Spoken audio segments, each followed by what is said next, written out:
I'm Stephanie Skandaris. Tonight, evacuees from the Northwest Territories begin their journeys home, unsure of what awaits them. It's going to be very basic services. So when it comes to healthcare, the hospital won't be fully up and running. The other thing would actually be the landscape itself. Also tonight, Peggy's Cove remembers. Residents and first responders reflect on the Swiss Air crash that took more than 200 lives. I can close my eyes and just relive the whole thing. It gives you a different perspective on life, that you appreciate the time you have. And Canada's men's basketball team is heading to the Olympics. And Canada wins! Canada fights back and takes down Spain in an incredible game. That's later, but first. After 3 weeks in limbo, the residents of Yellowknife and 2 neighboring communities are slowly returning home. The wildfire that had been threatening the city is considered to be held, meaning it isn't expected to grow under current conditions. The CBC's Juanita Taylor is among those taking the long journey back to Yellowknife. She spoke to us earlier from High Level, Alberta. So, Juanita, what is the plan? Well, Stephanie, come Wednesday at noon local time, the territorial government will downgrade the evacuation order to an evacuation alert. And that is the green light that will allow the residents of Yellowknife to pass the checkpoint at Betchoko, 105 kilometers from the city, and go home. But Stephanie, that could all change if the weather takes a turn for the worse, making driving the only highway into Yellowknife dangerous. Or if the fire picks up activity again, threatening the city and forcing officials to reinstate that evacuation order. Wow, so a lot on the line there. And it sounds like quite the operation to get residents back in. How are they going to do it? So one of 2 ways, by road or by air. If residents are planning to drive back, there are some conditions. They can't leave sooner than September 6th because if people need to take refuge at one of the evacuation centers outside the major cities as a way to get closer to Yellowknife before that date, well, those evacuation centers won't be accepting new evacuees, and hotels are already booked to limited capacity, such as the ones here in High Level. Now, the thing to note is that people are on their own when it comes to gas, food, and accommodations. The territorial government is also warning motorists that there could be delays on the highways, so they're advising people to bring a 72-hour emergency kit, including things like food and medicine. And Stephanie, you can imagine thousands of vehicles in a convoy anxious to return home, and that has the city of Yellowknife and the territorial government both asking that evacuees not rush in all at once. And you're also making this drive, right, Juanita? Can you give us a sense of that and what others who are making the trek are saying? Well, it's a long trek, that's for sure. We left Edmonton yesterday, and it took us about 7.5 hours to get here to High Level. Now, a couple of hours after leaving Edmonton, we hit wildfire smoke, and we've been in it ever since. Now, of course, we hope to be in Yellowknife Wednesday at noon, but that is all dependent, of course, on Mother Nature. What are officials saying about what residents can expect when they do finally get back to Yellowknife? Well, Mayor Rebecca Alty gave a warning that the outskirts of Yellowknife is going to look different. Working with the wildfire experts, they identified a number of areas in town that we should have some good fire breaks, some good defense lines. You know, these fire breaks are 100 meters wide, so it is a pretty substantial number of trees that we're taking. Also, Stephanie, some medical services are going to be impacted for at least a month, such as the ICU, obstetrics unit, dialysis, IV therapy, and chemotherapy. And schools, well, those are also going to need some time to get classrooms ready for students. Wow, okay. Juanita, we're thinking of you and everybody making this journey home. Thank you so much for speaking with us. You're welcome. Now, while residents are being allowed to return to Yellowknife, it's a different story for those from Hay River. A full evacuation order remains in place for 3,500 residents. Stubborn fires there reached within half a kilometre of the hospital, but fire officials say they are having some success pushing the flames back. Fresh rainfall has also helped. 2 men are dead and 6 people injured after a shooting at a wedding event near Ottawa's airport. Police have not made any arrests so far and haven't named any suspects. As Peter Cowan reports, they're appealing for anyone with information to come forward. It happened just after 10 last night. Inside the Infinity Convention Center, people were celebrating a wedding. Outside, someone with a gun opened fire. 26-year-old Saeed Mohammed Ali was killed, along with 29-year-old Abdi Shakur Abdi Dahir. Both were from Toronto. Amy Bond is an acting duty inspector with Ottawa Police. She says they don't have a suspect or a motive. Early stages, it's difficult to provide a lot of information. However, this is our chance to also ask the community if there is any information and evidence that you can provide, please bring it forward, because that really does assist us through these incidents and investigations. Throughout today, officers remained on the scene behind police tape, picking up yellow evidence markers across the parking lot. This is the first multiple homicide this year for Ottawa, and with that comes worry in the community. It certainly wasn't the news that I was expecting to wake up to this morning. Jessica Bradley is the city councillor for the area. She's still trying to figure out how to help those affected. She says where this happened makes this shooting even more troubling. I think we'd like to think that weddings are sacred, and that these types of events wouldn't happen there, and it's very startling. But again, in the absence of the details, it's difficult to say if this specific wedding was targeted or if it was simply the guests that were in attendance. I mean, either way, it's awful. This violence is tragic. It's unacceptable. It's disturbing for our entire community. Inspector Bond is asking anyone with dash cam or security video to come forward as police try to gather more evidence to piece together exactly what happened. Peter Cowan, CBC News, Ottawa. In Toronto, Calgary, and Tel Aviv this weekend, long-simmering tensions within the Eritrean community have boiled over into violence. Just the latest in a series of violent incidents this summer at Eritrean cultural festivals in Canada and around the world. The protests, riots, and street fights come as Eritrea marks 30 years of independence from Ethiopia. Philip Lishanok reports. The crowd jeers as people enter a community centre in downtown Toronto Saturday to take part in a weekend festival of Eritrean culture. A line of police keep the protesters and participants apart. No to dictator, no to fundraising for the dictator. Alem Hawas says the festival is an overseas operation of Eritrea's authoritarian regime. And she says protesters are not behind recent violence in Canadian cities. We are peaceful demonstrators. Last month, 9 people were sent to hospital after a violent confrontation at an Eritrean festival at a Toronto park.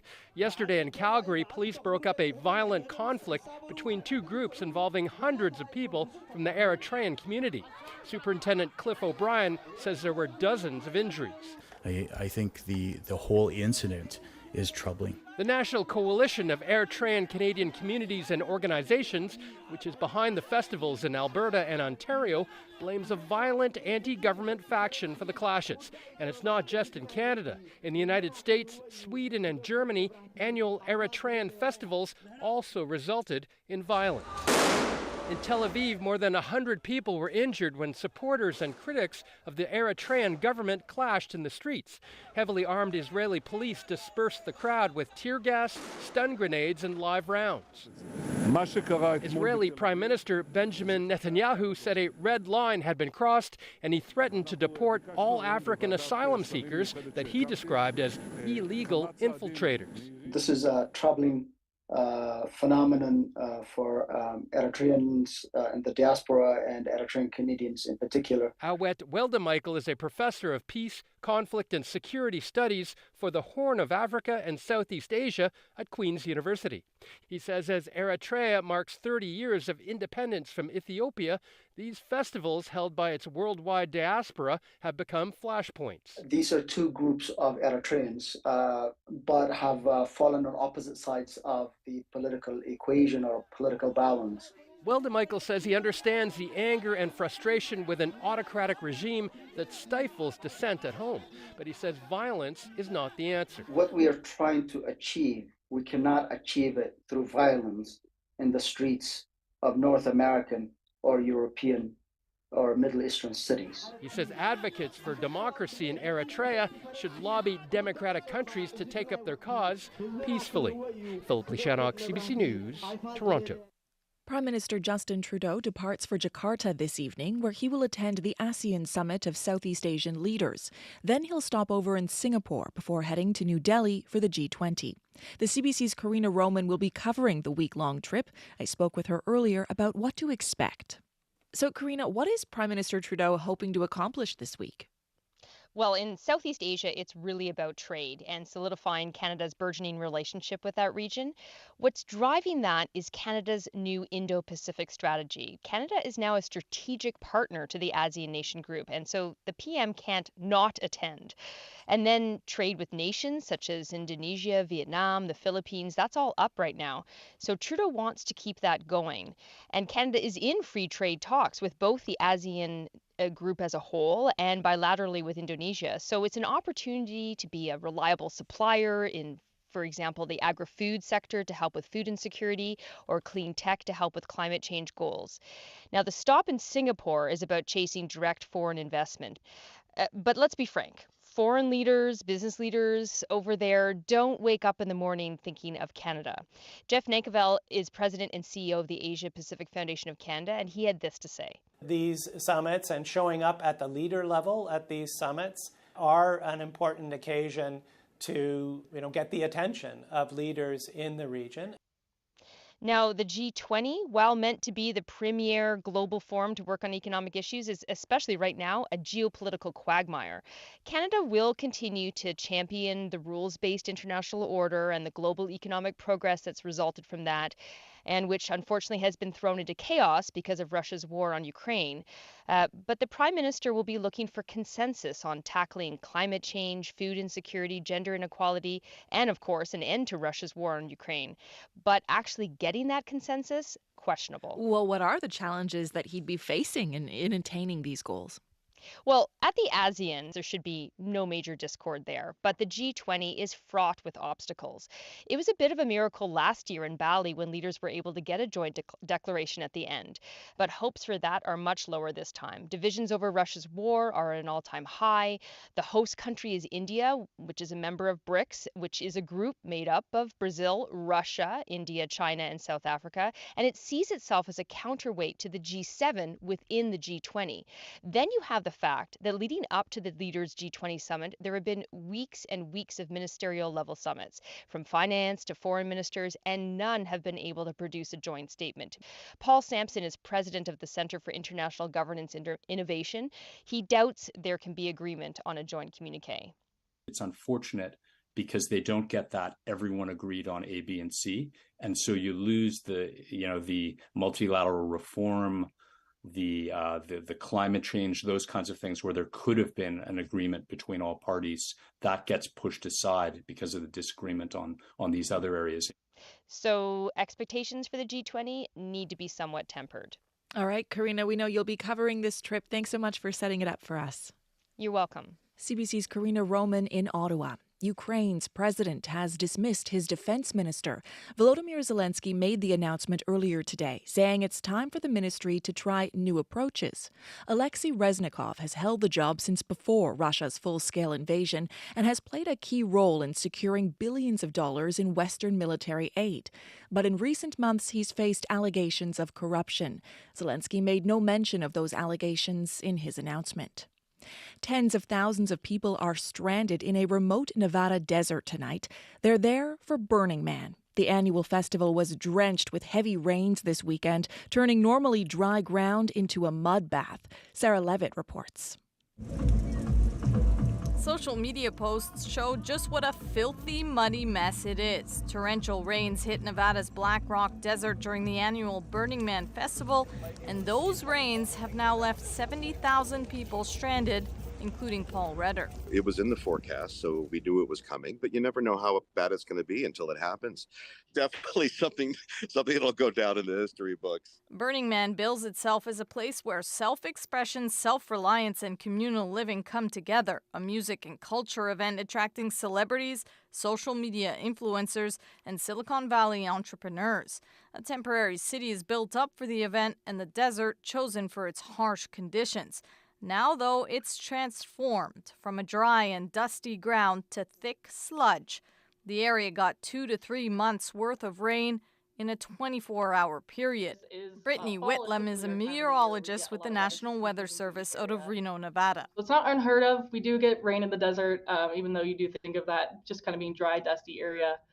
We do get rain up there, but it was just the amount of rain that occurred during that period that was pretty abnormal. I had multiple pounds of it on my feet. Festival goer Mark Merlin's shoes are completely caked in mud. Lifting for each step was actually quite hard. I've been to Burning Man 13 times since 2002, and I've only seen rain for a few minutes. Here it was multiple hours. While no vehicles are allowed to leave the site, some have attempted it anyway. Organizers are asking that everybody shelter in place. They say they have enough food, water, and medical supplies to wait for the desert bed to dry. Those in need of emergency evacuations, though, will have help. The local sheriff's office has said it's investigating a death at the festival, but has not yet said if it's weather-related. As the rain fell, some decided to make the kilometers-long trek to the highway, hoping for a lift out, including the DJ Diplo, who chronicled his journey on TikTok alongside comedian Chris Rock. If I could get a cold brew right now. They managed to hitch a ride out on the back of a pickup truck. Others, though, like Andrew Hyde, are making the best of a bad situation. You come out here to be in a harsh climate, and you prepare for that. So in many ways, everybody here just kind of made friends with their neighbors. More rain is forecasted, though, delaying getting that desert bed dry, allowing people to leave. Sarah Levitt, CBC News, Washington.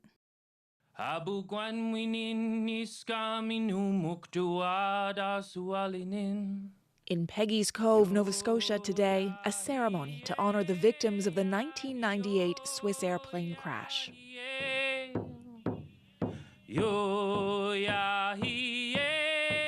Swiss Air Flight 111 was en route from New York to Geneva. It diverted toward Halifax when problems were discovered on board. It never reached its destination, plummeting into the Atlantic Ocean off Nova Scotia's south coast. 229 people died. Assistant Deputy Minister of Veterans Affairs, Stephen Harris. They were scientists, diplomats, students, and newlyweds. They were mothers, brothers, children, and friends. In all of the ways that they were perfectly ordinary, they were all perfectly extraordinary. And they were deeply loved. About 2,800 people were involved in the recovery effort. They were soldiers, police, firefighters, and community members who rushed in to help. American Claire Mortimer's father and stepmother were on Flight 111. She'd never been to Nova Scotia before the crash. Now she returns nearly every year, forging deep bonds with the community. At today's ceremony, she read the poem Peggy's Cove by Nova Scotia poet Budge Wilson. For over a week, the families own the lighthouse, the enormous rocks. They cling to the people who live there, drink their tea, tell them their stories, weep at their kitchen tables. Those who were on the water that night say no matter how much time passes, it's a night they'll never forget. Some still apply lessons from that experience to their lives today. Kayla Hounsell has their stories. David Baker pushes his fishing boat off the wharf. He's spent his life on the water. Never easy, but there's one night that stands out above all the rest. It was black thick of fog, swelly, wind southeast. Baker says he was first on scene the night Swiss Air 111 crashed, called out of bed to search for survivors aboard his cousin's fishing boat. We started collecting some of the debris, and then we come across would have been a person. Just wish that I could have helped some of those people. He lives on Big Tancook Island, not Peggy's Cove, now synonymous with the Swiss Air crash, but fishermen came from all over to help. It's actually probably closer to the island here than it is to Peggy's Cove, or maybe somewhat in the middle. John Seymour was also on the water that night. He was with the Coast Guard. I can close my eyes and just relive the whole thing. He says many of his colleagues still struggle with what they saw. It gives you a different perspective on life because you see so much of it destroyed in such an instant that you appreciate the time you have. Fran Levy was also part of the search on a fishing boat. The jet fuel that was on top of the water. It's a smell you never forget. And for weeks later, she combed the beach on Tancook Island, picking up debris, until one day she found human remains. We get a phone call, and they said, "What color is your roof?" I said, "Green." He says, "Okay, watch, we're going to be there in 5 minutes." They landed with the helicopter, And who was there was the big boss that we saw on TV, and he shook our hands and said thank you. She later got a call saying she had helped identify someone. So for that family, we know we done okay. Baker says the experience helps him help his neighbors. He's now a medical first responder. You always remember the most wonderful things or the most painful things in your life that have happened, and that is in one of the most painful. And he says it's still important to mark the anniversary of the Swissair crash in memory of those lost. Just be there for each other. A call to help, fueled by difficult memories of a night so long ago, but never far for those who were there. Kayla Hounsell, CBC News, Big Tancook Island, Nova Scotia. You're listening to The World This Weekend on CBC Radio. I'm Stephanie Skandaris.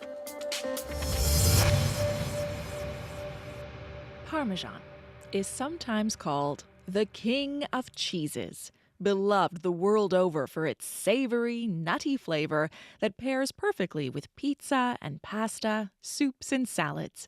But the traditional Italian industry is constantly fighting against inferior knockoffs. Megan Williams traveled to Modena, Italy, where Parmesan producers are using technology to fight off phonies. The sound of superb and the sound of subpar. Not much difference to most ears, but to Parmesan producers in Modena, northern Italy, that little tapping of a steel hammer on a wheel of cheese determines whether or not, after a year of ripening, it keeps the hallowed words Parmigiano Reggiano engraved on its rind, or those words get scraped off as it's downgraded to generic cheese. Every wheel, the quality control is 100%. Says Alberto Pecorari of the Parmigiano Consortium. Inside a cathedral-like warehouse of the Four Madonnas producer, more than 30,000 wheels of golden Parmesan are stacked in rows that soar to the ceiling. Each weighs more than 40 kilograms and is worth as much as $2,000. To protect the brand name and everything that goes into it, Parmesan producers also put a QR code made of edible protein on the cheese wheels. But given the huge market of low-quality rip-offs, they're now testing a new way to fight fakes, with a grain of salt-sized digital microchip that, when read with a laser, reveals everything from where the milk came from to its final point of sale. To give the possibility with this microtransponder to register real time when and where it's produced. A microchip may seem over the top, but producers say the 1,000-year-old techniques and care that go into making real, mouth-watering Parmesan justify the digital experiment. Down the hall, Elijah Doain dips his finger into a coagulating vat of milk delivered this morning from a special breed of local cows. After testing the curds, Doyen moves to another copper vat where the cheese is ready to be cradled in a linen cloth, lifted and drained. After that, it gets soaked in salt water for 20 days, then ripened for as many as 50 months. The first time I tasted it, I did not like it. Says the worker who moved here from Ghana 6 years ago. After eating so much of it, he says, he now likes it and feels pride in being part of this Italian tradition. My goal here is one day I'll become like a boss here, cheese master. Cheese master, who oversees the production. Back in the warehouse, Alberto Pecorari fingers a protein label where a tiny microchip catches a glint of light. He says, though, counterfeiting isn't the only problem. Producers are also fighting a bigger battle over what gets called Parmesan. Today, you can use the name Parmesan for cheeses produced in Canada or in the USA. A name they want applied to Parmigiano Reggiano, made only here in northern Italy. Megan Williams, CBC News, Modena. To the basketball court now, where Team Canada is celebrating a massive win tonight. The men's team won a thrilling victory over defending champions Spain at the FIBA World Cup in Jakarta. The win not only advances Canada in the tournament, it qualifies them for next year's Summer Olympics in Paris, something they haven't done in more than 20 years. Quabino Aduro now with all the reaction. Canada seconds. Canada fights back and takes down Spain. It's a moment years in the making, and it happened in stunning fashion. Canada down in the fourth quarter, coming back to win, 88-85 over Spain. But perhaps even more importantly, Canada will play in the Olympics next year in Paris. This is the first time since the 2000 Sydney Summer Games Canada's men's basketball team has qualified for the Olympics. Longtime basketball fan Sylvain Dufresne says he remembers watching Canada basketball come close over the years. It's amazing to see those guys going through so adversity and everything and bringing back so proudness to home and everything. They're playing like crazy. I mean, the way they just qualified, it's amazing, so go Canada. But fans admit it was not easy to watch the game. Oh my goodness, the whole morning we were all tense, we were all watching the game, but what a feeling. Ron Young is the manager of domestic development for Canada basketball. He says fan support is overwhelming. The messages that's been pouring through both directly on my phone as well as on social media has been amazing. The outpour of the supporters cheering for Canada. The men's team was not the only team eyeing an Olympic berth today. In downtown Montreal, a 3-on-3 women's basketball tournament took place, featuring countries from all over the world. Team Canada won, getting them one step closer to making it to the Olympics. Longtime player Michelle Plouffe says she was watching the men's game while getting mentally prepared for her own matchup versus the U.S. There's just a lot of supporters of basketball in Canada, and for the men to go out and do the job, I know they're happy. I know the fans are happy, and we're happy to be there, hopefully to support them at the Olympics. Dwight Walton is a former senior men's national player. He played for the country in the 1988 Olympics in Seoul. Walton says off-court changes led to this moment. They've changed the whole landscape of the program, from top to bottom, from grassroots coaching upwards to the senior level program, to having a diverse front office, men and women, different ethnicities, different ideas. But Walton says Canada can't take its foot off the gas. And if you want to be successful, you have to commit yourself to the process. It's a long one, it's a long journey, but as you can see, it's definitely profitable towards the end, especially if you get to your goal. With the berth in the Olympics already clinched, Canada basketball has some unfinished work at the FIBA World Cup. Their journey continues in the quarterfinals on Wednesday against a very tough Slovenian team. Cubino Duro, CBC News, Montreal.